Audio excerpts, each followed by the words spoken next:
All right. Good morning, Doug. Since we last spoke, the U.S. has invaded Iran. We thought that might happen when we spoke on Friday, and it turns out it did. What are your thoughts on this whole thing? Well, this is potentially a very, very big deal. Uh, and I'm not shocked because it's to be expected from Trump, but I'm fairly disgusted and really disturbed. And I've got to say that I think it's going to end really badly. I mean, look, there's so many things that can change it one way towards the or the other. Or Trump might fabricate a reason why, okay, we've taught him a lesson. Let's just back off because I'm basically a piece. Anything is possible in this scenario, but I think it's very, very bad and very, very dangerous. Yeah, and it's like the longer it goes on, the longer it's going to go on. You know what I mean? Because like the chances of him saying declaring victory and going home, it's harder today after basically the Fifth Fleet's facilities have been destroyed in Bahrain, that Yeah, it would have been a few days ago. So yeah, that's like the best outcome possible is that he just says, yeah, yeah, victory. it's a little bit like a cartoon that I saw the other day, which shows a map of Iran and U.S. bases in the area, and the caption to it is Uh, what are they doing putting their country in the middle of all of our bases? Exactly. I mean, they're Exactly. asking for trouble. Well, and I think So almost there are a lot of countries in the world that can say the same thing, right? Yeah, that's what we do is we just put bases around everybody. the number that I heard the other day, and I guess we could ask some search engine to give us an up-to-date number, but 873 US bases, that's foreign bases. And of course, it's a question of a definition of what constitutes a base. Is it a couple of guys hanging around an office, or is it something that's a squad or a platoon or a company or a battalion size? I mean, this is kind of a floating number, what constitutes an actual base. Yeah. Yeah. The number I heard was over 800 as well. And I was surprised at how clearly, how many facilities we actually had in each of the Middle Eastern countries. I knew about some of them. You'd hear about, Qatar's giant air base, I'd heard about Bahrain with the Fifth Fleet there, but I just hadn't understood how every single one of them is pretty dominated by U.S. facilities. And, but, and they've been picked apart little by little by Iran since this whole thing has started. Were you surprised by the Iranian response? Well, this is where we encounter the first problem. People think they know something because they read it in the paper or a blog or something like that. But the fact is that we know absolutely nothing. Uh, you can plan your life around everything coming out of that theater of war as being a lie or propaganda or something that's been slanted some way. So it's all completely unreliable. I mean, it's conjecture, frankly. Hmm. Eh, So, Well, we do have data points though. well, there's some things, I guess there are, yeah, but we just don't know how much we can believe. Like, how many? Uh, I guess we know, or they've released what we think we know, that the Iranians have about 2 dozen different types of missiles. Uh, that's a wide variety with different ranges and different capabilities. So, how many do they actually have? Thousands? Tens of thousands?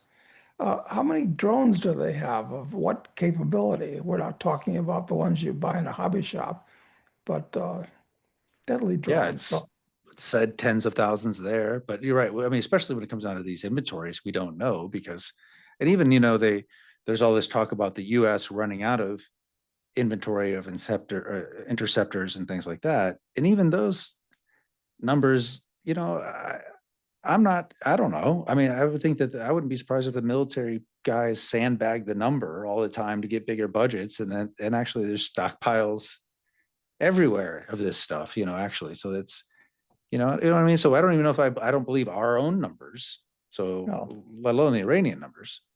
But one thing we can pretty much rely on is that our stuff is really expensive and complex and high tech. That's for So sure. to shoot down a cheap Iranian drone, it probably takes a $3 million missile to shoot it down.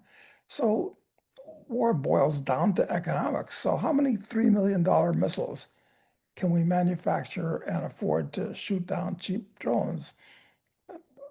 I don't know, but it's a good way to lose a war by spending a lot more money than the enemy does, even if you have a lot more money.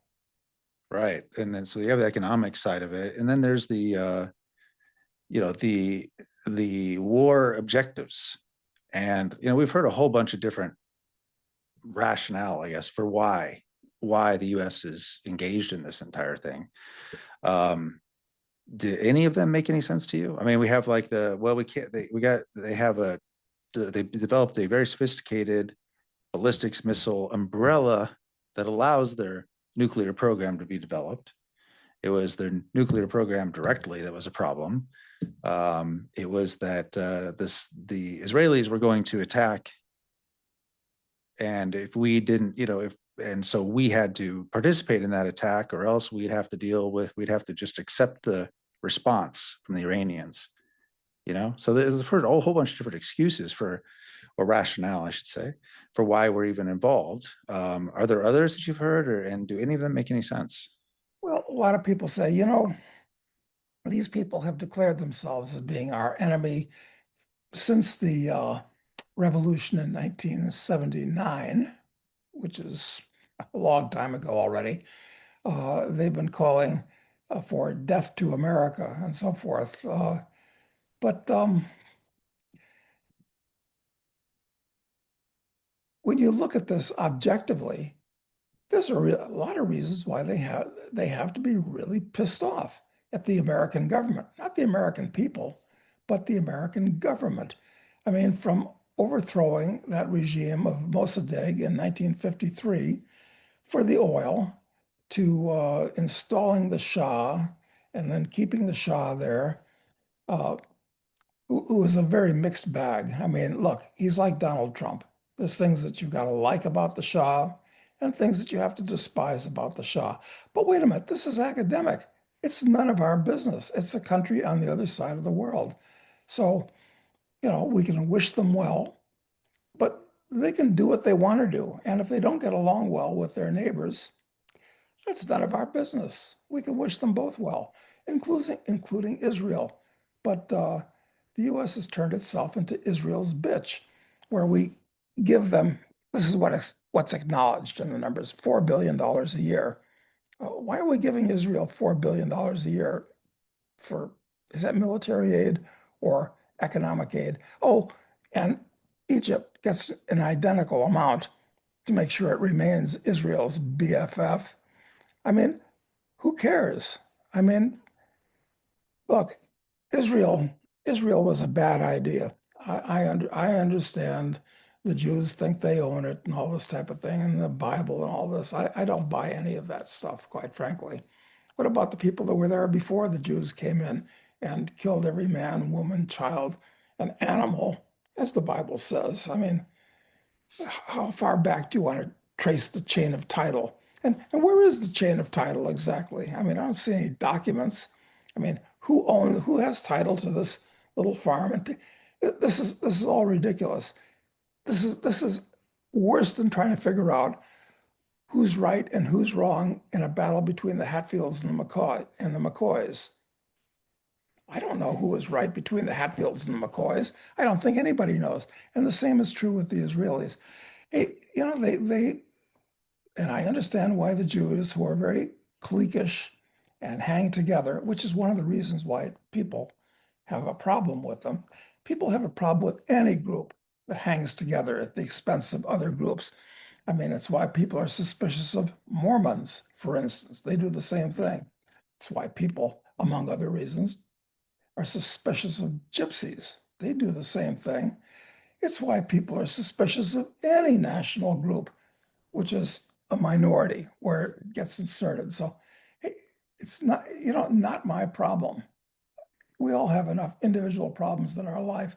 So the answer to the question is I wish everybody well. And I don't think it's going to end well for Israel because they're floating in a sea of 2 billion Muslims. And the Quran and the Hadith make a big deal out of the fact that the Jews are our enemies. Okay, right, wrong. That's what they say. That's what they believe. So it's idiocy for us to get involved in this thing to start with. I mean, we're talking about we're talking about who's going to win and should we do, this is all nonsense. It's none of our business. I mean, we could pick 100 different fights in the world to involve ourselves in, to pick a side that we know nothing about, incidentally, in any of these 100 places. But this is the biggie. I mean, we want to make Israel the hill that we die on, as it were. Yeah, it does seem like this is the biggie because this has potential to spiral out of control and, be looked back in history as, the epicenter of World War III. Does it not? Yeah, yeah, it does. I'm afraid none of these three Abrahamic religions, Christianity, Islam, and Judaism, can get along with each other very well because they say they worship the same God, but as far as I can tell from reading their holy books, they don't worship the same God. Christians worship basically a God called Jesus. Well, basically, but then we have a Trinity, which is like three gods. But And not in all and Christian, really. Not in all Christian sects, though, is a Trinity. yeah, that's true. There's different sects, but our God is basically what is it? Jesus and the Holy Ghost. He's a God too. And then we have the Old Testament God. He's he's there. They call him God, but he used to have a name, Yahweh, and that's the name of the Jews' God, Yahweh. They worship him, but he looks really different from our God. He says different things. He wants you to do different things before whatever. And of course, Allah is a third God, and he's got an entirely different program. I don't think Allah is the same as Yahweh. Hey, listen, I've never met him, but all you know is what it says that he says in a book, and it's not what Yahweh or Jesus says. End of story. The where they come together, though, certain is the strange eschatology of these religions.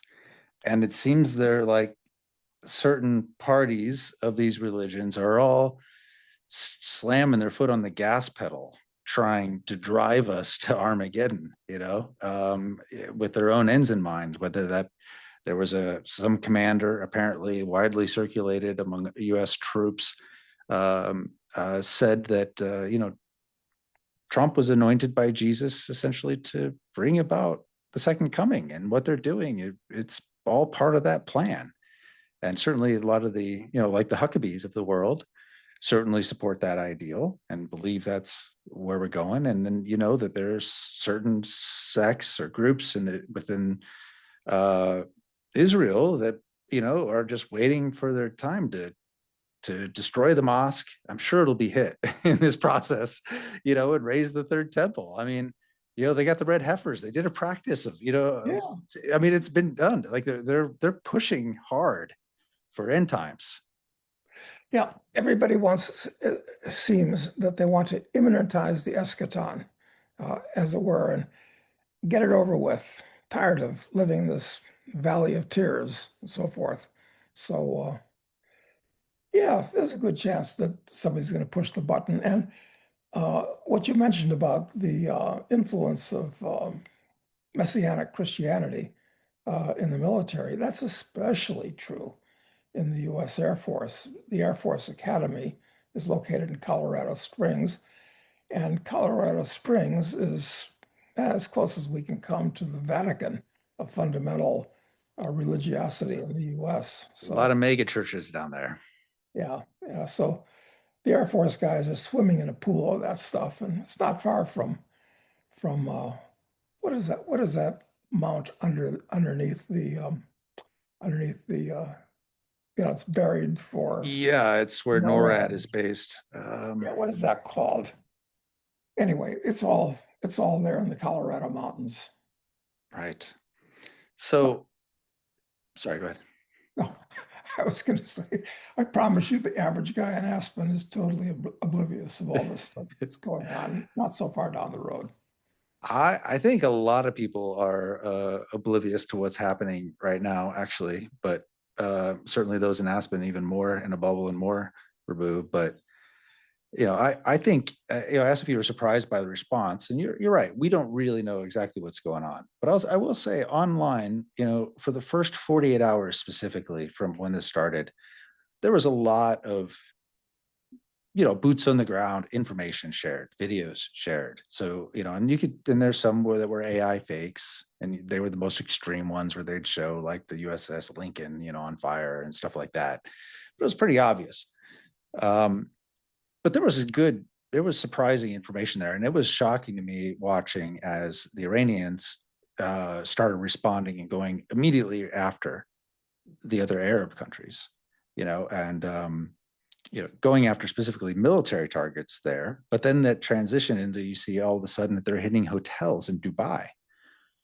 And I'm like, well, that's really escalating. They're going for civilian centers in these Arab countries. But it turns out that they were actually targeting, they talked about like getting some of the troops off the bases in the Middle East in advance of this for the few days before the attack began. And apparently they had them evacuate some of the bases and go into the hotels. And they had a good enough intelligence to target those specific hotels, and the equipment to be able to deliver, to those specific hotels. And so you see this thing cascading in ways that I think really shocked the Department of War. Frankly, because it was shortly after things got started that Trump, was going through Italy to try and, suggest to Iran that maybe we should go back to the negotiating table, which they said, no, go to hell. And who can blame them based upon, how things went down.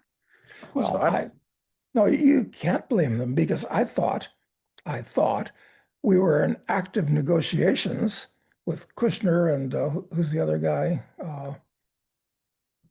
My brain's not Uh, working today. yeah, these two real Yeah, estate bros, yeah. buddies of Trump's. Uh, I mean, Witkoff. I'm not sure it's even a good idea that the two negotiators are both Jews. I mean, under the circumstances, probably not the best choice uh, right now. Uh, but in the midst of the negotiations, we launched an attack. This is equivalent to like a December 7th attack from Japan on Pearl Harbor. At least the Japanese said negotiations are over before the attack happened. They were in active Yeah, negotiations. They said they're over, and then they bombed. They at yeah. least stopped them. No, it really is shameful when you actually have active negotiations to launch a surprise attack at that time. So it impresses me as dishonorable and cowardly. It's funny. It, it reminds me, this must have been 20 years ago. Remember, I think it was in the harbor of Oman. There was a U.S. destroyer that was there, and a couple of jihadis drove their boat, small boat, Yeah, it was the uh, USS Cole, I think, right? to coal. Yes, it was. And, they blew the thing up next to it. And Clinton, it was during the Clinton regime, I think, he said it was cowardly. Well, you can say all kinds of nasty things about them, but cowardly it was not, It to was do that. brazen. It was a brazen attack. It was Yeah. brazen, but it absolutely wasn't cowardly.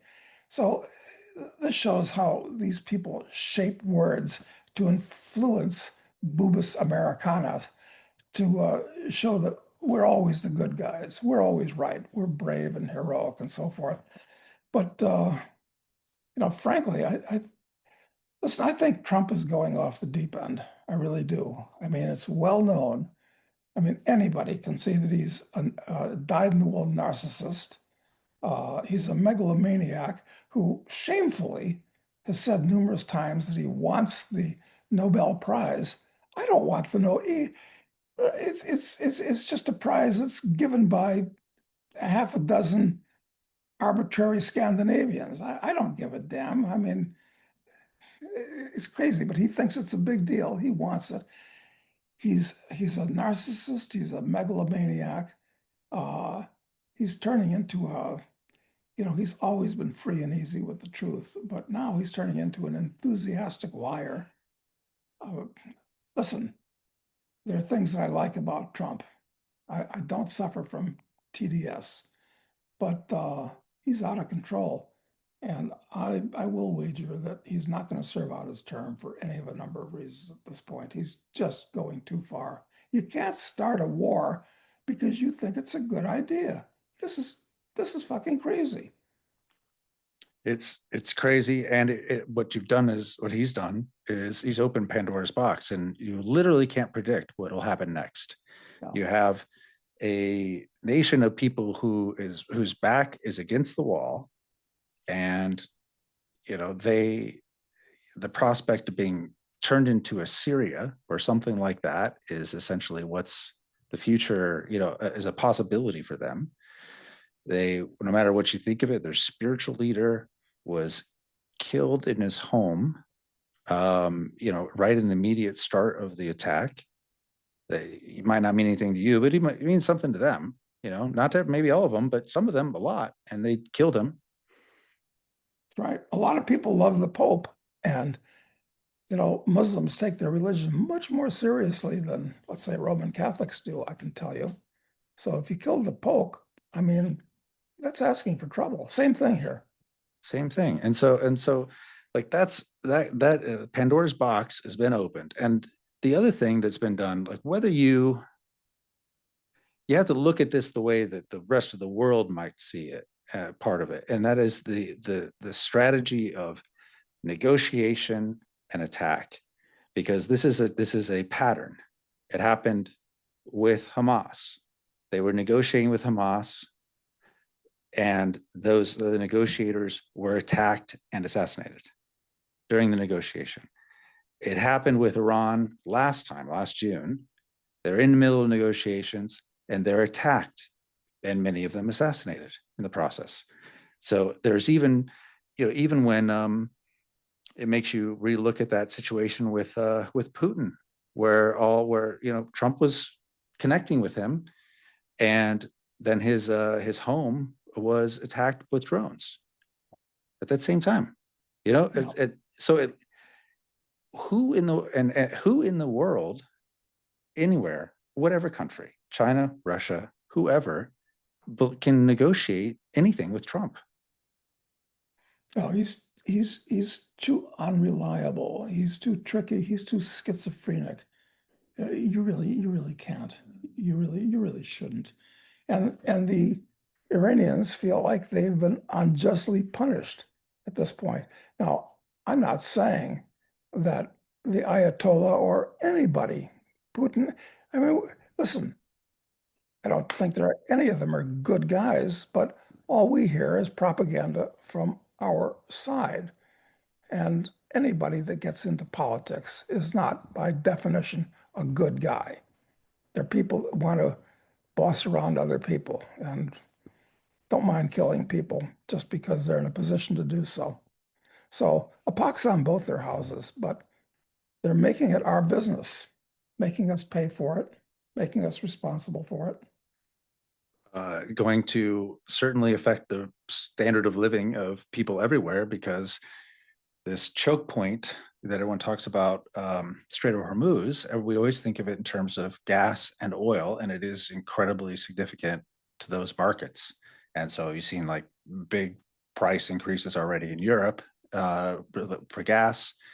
Oil prices have gone up, and then basically it's they say it's closed. The Strait of Hormuz is closed, and Trump says he's going to do something about that by insuring the ships, and maybe they're going to have, destroyers escorting, he says. But the Strait of Hormuz is not just, it's also where a huge portion of the fertilizers for food crops around the world come out of there also. And um, it's just such a central hub. It's actually so critical. I don't think people even understand it. You say, well, the U.S. is basically, we've got Venezuela now, and also we're basically energy independent, so it won't really matter for us. And I just think that that's a kind of a foolish notion. What do you Yeah, think? yeah, it's naive. And I've got to say, I was shocked that Trump has said that he's going to offer insurance to ships that want to sail through there. I mean, so now the US government is in the insurance business, competing with firms that do this type of thing. And they're going to back it up by sending destroyers along with the ships to defend them. But wait a minute, militarily, this impresses me as a very stupid thing to do because, Caesar used to talk about not going to places that are narrow and difficult. Those are Caesar's words exactly. And uh, the Straits of Hormuz are like a example of something that's narrow and difficult. So the destroyers that go through there, sure, they can defend themselves with their $3 million missiles to shoot down, $10,000 drones, but not if there's 100 or 1,000 drones launched at them.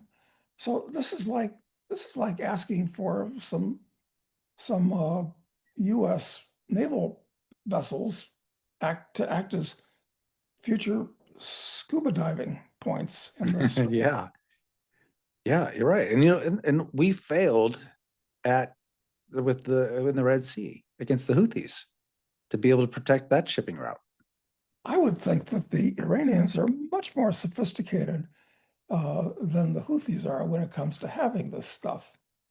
Right. So, anyway, when you see the state and Trump in particular here, like kind of lashing out with doing pretty extreme things, it's like it causes problems, and then he has another extreme reaction to it. And so that's what you see, these slate of promises. And another one was with Spain saying, we don't want your military bases, or we don't want you using, offensive capabilities flying out of our bases. And then Trump says, what? Well, we're going to excommunicate you, from the Right. US trade of all kinds. And I'm asking myself, does that mean that US airlines can no longer fly to Spain? I mean, if Or we're vice going versa. to, yeah, exactly.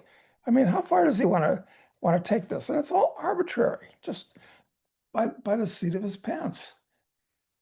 That's right. And I wouldn't be surprised if that happens, if he does actually cut them off to some substantial degree, because he had that power affirmed recently by the Supreme Court ruling that knocked down his tariffs and Yeah. said he could do that.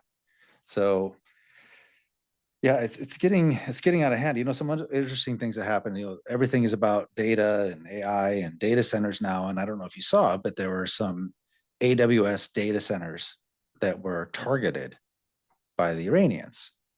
And I think that theoretically they were being used for military purposes. Who does? Why wouldn't they use those data centers? But also, I don't know if you know this, but a lot of the Emirati banks were offline because all their banking, mobile, digital banking stuff was run off of those. So they had problems, you doing banking. Even some of their card services were down. So don't have cash. You have your debit card, data center blew up, and now you got no money in Dubai where everyone's rich. I mean, except for all the workers. So, it's a crazy thing. And you just can see that, like it's like a little fractal of what's possible here, what's possible anywhere. Yeah, and that airport in Dubai, I believe it is the largest and busiest airport in the world. And I went through there. Didn't we go through there when we were coming back from No, Azerbaijan last no, year? no. We went through Istanbul for that, but I think you went on your way to Asia. Yeah, Um, anyway, I went through it. And the size of that thing and the amount of planes that go through it, they're, it's unbelievable. So it's shut down as it should be when there are missiles flying around and so forth. Uh, so, and what is this? A Saudi oil refinery was attacked. And yep. of course, and the Iranians said, look, we didn't do it because they've had a long-standing agreement with the Saudis. We're not in a suicide pact to blow each other's oil Yeah. refineries up. It was Now, a lot of people probably immediately go, "Of course, the Iranians did it," and but the fact is that they have acknowledged all the things they've attacked. They said these hotels that we went after in Dubai, there were U.S. personnel in them. yeah. That's why we went after them. But for this, they're saying no, absolutely, positively, we did not do it. We did not do it at all. And so I tend to think that's credible. I do That, too. Makes no sense. and so, who is doing it? Either the US or, oh, I hate to say it, the Israelis. They would have the biggest dog in this fight. So yeah, And absolutely. this was, I don't know if you saw, Tucker had a monologue, a long monologue yesterday, I think it was, and he talked about this issue, and he said that the next day, apparently, both Qatar and Saudi Arabia arrested Mossad agents who were planning to plant explosives.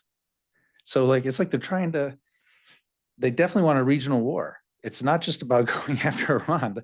Like they want a Sunni Shia thing going on, because these Gulf leaders at least are Sunni, although a lot of their population is Shia, and the Iranians are Shia. So anyway, it just seems like it can explode in all kinds of different ways. And there was even a ballistic missile shot at Turkey that was shot down. It didn't land, but so they're involving Turkey in the mix as well. Yeah, and I wonder what's going to happen with three F-15s uh, being coming out of the air. I mean, they say that the incompetent Kuwaitis shot them down, It's been but updated. oh, who really did it? They claim now it was an F-18 pilot who shot all three of them down. A Kuwaiti F-18 pilot who was actually a contractor, was actually an American Hmm. F-8 who was flying the plane on contract for Kuwait, and he shot down all three. That's the current argument. Amazing. And anyway, that's what I saw someplace that these were the most advanced variety of F-15s, not old ones, but things that were thoroughly updated and upgraded. Three of them. Wow, that's pretty impressive. In quick Like, succession. Yeah. yeah, what's going on here? Well, the What is Iranian. this? Are the Keystone Cops fighting this war? Well, I'll say it does seem like it sometimes, but I mean, the Iranians do. I have seen reports that the Iranians claim that they shot them down. So who knows what really happened, but yeah, it's getting stuck on. They even named the pilot, some American F-18 pilot, is who they're blaming it on now. Yeah, Oh, well, he's got some splaining to do. he sure does. I'd like to hear his side of the story. I mean, you can figure the Kuwaitis are congenitally incompetent, but an American F-18 pilot, not so much. Yeah, three of them too. I mean, Yeah, he personally, that's a great dogfight. He took down three that's F-15s all two by more, himself. two more, and he's an ace. Exactly. I mean, it's amazing. So these are the things where you say we don't know what's going on. Like these kinds of details. I totally agree. Yeah. We have no idea reality. And the other thing is, the U.S. claims there have been, I think, as of this morning anyway, 6 dead American soldiers or airmen or whatever so far. But I suspect those numbers are much higher, honestly. Yeah, and who knows how many thousands more missiles and drones the Iranians will launch. And if the Americans and the Israelis shoot some of them down, how much does it cost? And how many really expensive interceptors do we have to do that? It's a good question. Trump says they got plenty. Well, like I said, he's a pathological and enthusiastic liar. I mean, that's kind of his job description. It's not just Trump, it's the job description It is the job of a description. high political officer. So the smartest thing for Trump to do, I mean, if he wanted my advice, which I promise you he doesn't, would be look, declare victory, say we taught him a lesson, showed him we're serious. Now we're going away. we're going to leave you alone now. Just cut this thing off now before it gets out of control. But I don't think he'll do that. Well, have you heard the talk about sending boots on the ground? Have you heard any of this talk about it? Yeah, but that's too stupid to credit, actually. What are you gonna Oh, what are you gonna land a, a battalion of Marines there and have them capture somebody? Who? it starts with well, what they're doing is they're arming the Kurds, Oh, of and course. they use them as the muscle. You bring in some Green Berets at first Yeah. to work Well, with them, then you start reinforcing, the them with American soldiers, and yeah, I think it comes that way. I think it's using the Kurds, using these separatist groups. that's a good point. I mean, there's nothing like starting a major civil war in another country, especially one where a quarter of the Kurds are in Turkey, which is our ally, and Turkey's always had a problem with their Kurds in the southeast of that country. This So is we this is how go you over to rope. Turkey, and This the is Turks will be unhappy about that. Very unhappy, I would think. really unhappy. Especially if you have a strengthened, reinforced, supported, maybe even someday effective Kurdish force. Well, that's a good way to get the Turks involved in this regional war, Yeah, because that's they right. cannot stand for that. They cannot stand for these Kurds, getting too much power. So yeah, this is spiraling fast, and I just don't see how it's super unpredictable at this stage, and I just don't see how you could put the genie back in the bottle. I'm trying to look at some good news that can come out of this. Hey, we don't hear anything about the Ukraine at this point. That's so that's kind of cleared that part of your mental video screen off. Don't have to worry about the Ukraine anymore. Yeah, or Epstein for that matter. Pretty much in the background. Yeah. Yeah. I mean, first things first, and We'll no come back more. to it later and really Yeah, go after those that's guys. that's right. Put it on the back burner for the time being. So uh, Yeah, it's wild, Doug. The whole thing is it's bad. And so how does this what bad market day yesterday in response to this? Monday was really muted, I thought, the market response, but Tuesday it seemed to wake up. I haven't actually looked at the markets today yet. What happens in the markets, do you think? well, since I'm really not involved in the S&P and NASDAQ kind of stocks.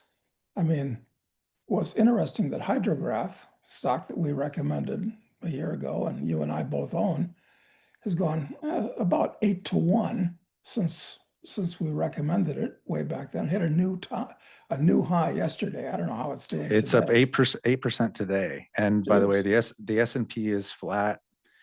Gold is up a little bit. It's at 5150 basically.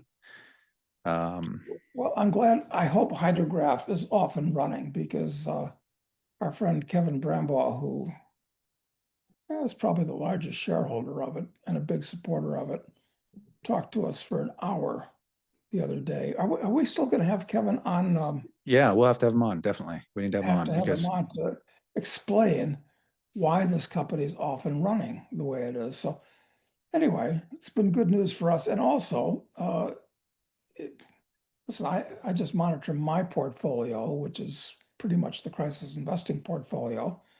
And it wasn't up, but it wasn't down yesterday. So these little gold stocks are so underpriced relative to stocks in general. I'm not very worried about them, even though they've been spectacular performers so far. It's only the cognoscenti that are buying them. The general public is not involved in them at all. And there are no major fund managers at all that are involved in them. And the statistics show that mining stocks are about 1% of the average person's portfolio, which is a rounding error. So I think the big buying is still going to come. Gold is going to stay here and go higher. So will silver. So I feel, what's that rock and roll song? Something's happening and I feel fine. I guess I do. Yeah. Okay. So you're not worried about the markets, at I'd least like to get long oil more at this point because if we're right and this thing spins out of control, uh, oil is going to go a lot higher. I'm just surprised it hasn't gone up very much so far. So I might take a little bit of risk and sell some puts where I think I can get big premiums in the futures market on oil. I think I might do that.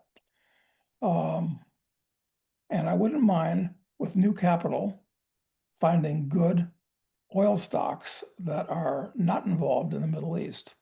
Uh, we have one on our list now, Marin Oil, which is yeah, uh, we've got a couple. Yeah, we got Petrobras. Petrobras is one. Is Ecopetrol another one we have on the Yep. list? Yep. And both of those pay very big dividends, something on the order of, I don't know, 10%, which is sweet to be paid while you wait for capital gains, which I think are definitely coming in a big way. So, yeah, but God forbid the stock market in general collapses. Uh, that would set off a lot of nasty things, just what you need on top of World War III. Right.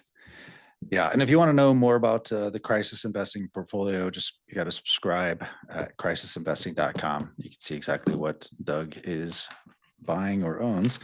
Um, One thing I want to talk to you about, speaking of crisis, is that you often, or not often, but let's say it happens from time to time that people criticize you because you've been predicting what you call the Greater Depression for a long time now. And people look around and they say, well, has it didn't happen. It didn't happen. And so I want to talk about like people's ability to recognize crisis. It seems it seems like we aren't as humans very good at it.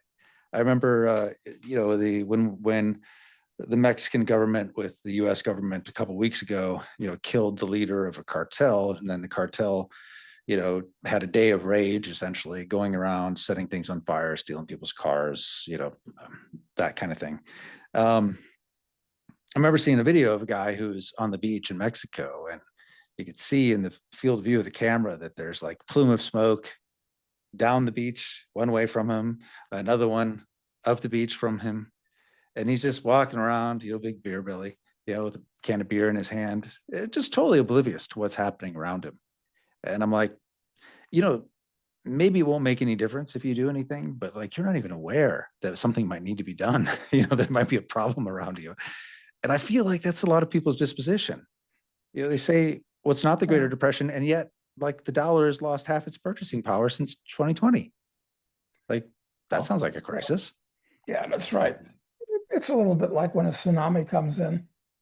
Most people, unless there's been a recent one that's drawn their attention to it, say, "Oh, this is wonderful. Look at all this extra beach we got, and we can run out there and pick up seashells." And they don't see what's about to happen. And see, the way I look at this is that being an amateur historian and watching things that most historians don't watch, I know anybody that looks into it would know this, that before World War I, governments around the world took an average of 5% of the GDP of their countries. Now we're talking 40, 50, 60%. So governments have grown like a cancer. Now you get into what's your opinion of governments and what they do, and what's the inevitable result of this. So yeah, you can see it coming, and you can see that a lot of Americans don't notice this because yeah, technology's gotten better, and technology, of course, is over the last 10,000 years has overcome wars and revolutions and destruction of currency and plagues and everything. But technology over the last 10,000 years has continued to increase the standard of living. So, of course, this is cause for optimism. And you think, well, why should that comet strike where I am now?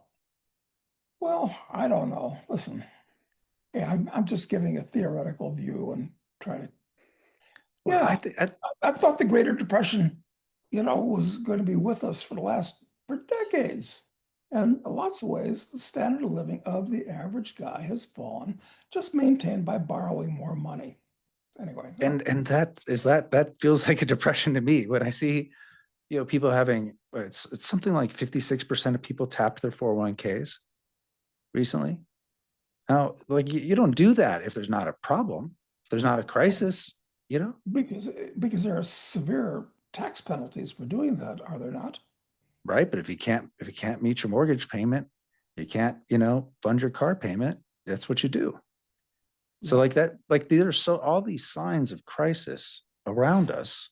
Well, the And then average car on the road, the statistics came out as they do every year, is 13 years old. The average car on the road, the oldest in history.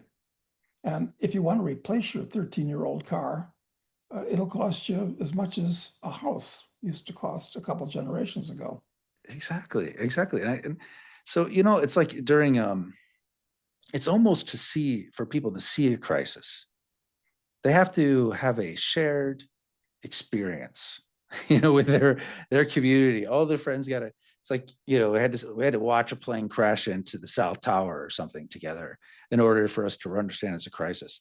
It's like during COVID, they had to like cancel major league sports in order to convince Americans that it was a crisis. You know what I Yeah. mean? It's like you have to have that shared experience where like everyone thinks it's fine. It's like whatever happens, nothing ever happens. And incidentally, going back to that, that's one of the things that tend to make me really gloomy. Uh, it's that Americans just rolled over like whipped dogs on their backs and wet themselves doing what they were told to do during the lockdown for a phony COVID crisis. And then they go out and all get jabs, which were much more dangerous, I think, than the COVID itself. I mean, it's really disheartening. It is, and I think it's there's something in our minds as humans that makes it hard for us to recognize and evaluate a threat, um, unless it's some shared experience of some kind. So, like the reason the COVID thing worked so well is because it was the best marketing campaign of my life. It was so well executed, and it was so, it's like I said, if it doesn't disrupt your favorite football team season, it's not that big of a deal. But if it does, it must be important. You know what I mean? It's like they need something like that, where they need to see like this flashball moment with, some a plane crashing into towers, and now you go, oh, now it's serious. Whereas they ignore the plumes of smoke down the street. You know, Yeah. Yeah, and it just proves that humans are herd animals and they basically do what they're told. Uh, and they basically do what the crowd does. I mean, hey, listen, we're all guilty of this in our own individual lives, but when it happens to me, I'm ashamed of it and I try to avoid it. But yeah, I what do think. you do? Well, I just think we have to recognize it as a cognitive bias that works against us, and just be, looking. It's almost like you have a hypothesis. Okay, everything is fine. Everything's Yeah, fine. But you should be constantly testing that hypothesis. Looking around and go, well, the house is on fire now. Is it still fine? You know, I'm not so sure. Um, anyway. I just think that yeah, people have a people are really poor assessing crisis, and right now we are definitely in one that could escalate into something that will reach out and touch everybody if it continues in the Middle East. yeah, yeah. It'll become recognized. It's funny. During the last crisis, it was recognized. Was it the 2008 stock market crisis or Yeah, what? the financial crisis. Yeah, that'd be the big one, Yeah, other than there were COVID. a couple of people that actually picked like there's there's this pop economist, I think his name is Rubino or something like that, that actually Rubini. Rubini, who stole my patented trademark phrase, the Greater Depression, saying that he thought it had started back then. And there was somebody else besides that too. And that annoyed me, you know. At Well, least that's you the can insecure acknowledge. idea, but I Yeah, do think that they were right, that it did start then, and we're still in it. yeah. Well, actually, you can say that it started back in 1971. Yeah. Yeah, I guess you could. So anyway, any last thoughts on Iran? Any what you think might happen next? My prediction is that somehow this is going to end badly unless Trump decides to declare victory and go home. Maybe he might do it, but I don't think he will. I, Yeah. I hope I'm wrong. That's my final word. So in all likelihood, it's likely to get devolve and get worse. Well, I think what does Michael Yon say about wars? They grow. That's what Yeah, that's what happens. yeah, and they're completely unpredictable. So, and unpredictable when people have nuclear weapons and stuff like that is not good. Right. And if they can't suppress the missile attacks after some period of time, I think that becomes a reasonable option for Israel or the US actually to deploy nukes there. I really do. And listen, there is another thing here that's at work. It's that historically, it was considered a no-no to attack the leader of a foreign country. Like Mm. nobody tried to take out Hitler. Nobody tried to take out Stalin or Tojo. Yeah, that was, you don't go there. I mean, a professional courtesy. But now, in recent years, but emphasized more with Trump, the idea is to cut the head off the snake. And I'm just wondering when they're going to say, oh, okay, two can play this game. Well, I saw this morning, Hegseth was claiming that the Iranians were responsible for the assassination attempts on Trump, and that they recently killed the leader who was in charge of that group in Iran. Wait a minute. Those two assassination attempts when he was running for office, the Iranians did it? That's what they're saying. I thought it was supposed to be the Russians back in those. What basis in fact does he have for making that allegation? I Yeah. mean, we're way beyond that, Doug. Wow. We're Yeah, way beyond facts. just He makes just the said it. allegation, It's right? narrative. These people are so dishonest. It's just criminal. They're so dishonest. Well, and you heard Trump referred to that earlier this week, where he said, he something like, "I got him before he got me. He tried to get me, but I actually got him." Talking Yeah. about the Ayatollah. Oh, and going back a little bit further, it was like the baby Bush was saying, they tried to kill my daddy, That's right. which, Saddam tried to kill my daddy. yeah. And it was a really stupid mistake taking out Saddam, just like taking out Gaddafi. Most people are completely unaware of the fact that Libya is now two countries. Hmm. Yeah, and just one last thing. It's you said Israel's in trouble with this situation where they happen to be geographically, demographically. That may be true, but at the same time, if you look at what they have done in the last 4 years, it's just do a clean sweep of opposition to them. It's impressive. It's It impressive. it really is. It really is. I mean, so, and you can see how all of those things led, like dominoes falling that needed to happen in order for Iran to be on the menu. Yeah. Yeah. So Yeah. doesn't seem like an accident. Oh, no, no, it doesn't. All right, Oh, Doug. Well, we can leave it there, but we'll be back on Friday, and who knows what'll happen between now well, and then. maybe our audience, if anybody's still with us here, we've been chatting for over an hour, I think. Uh, it's a good time for questions. Love to have some questions to see if we can dig up any reasonable answers. Yeah.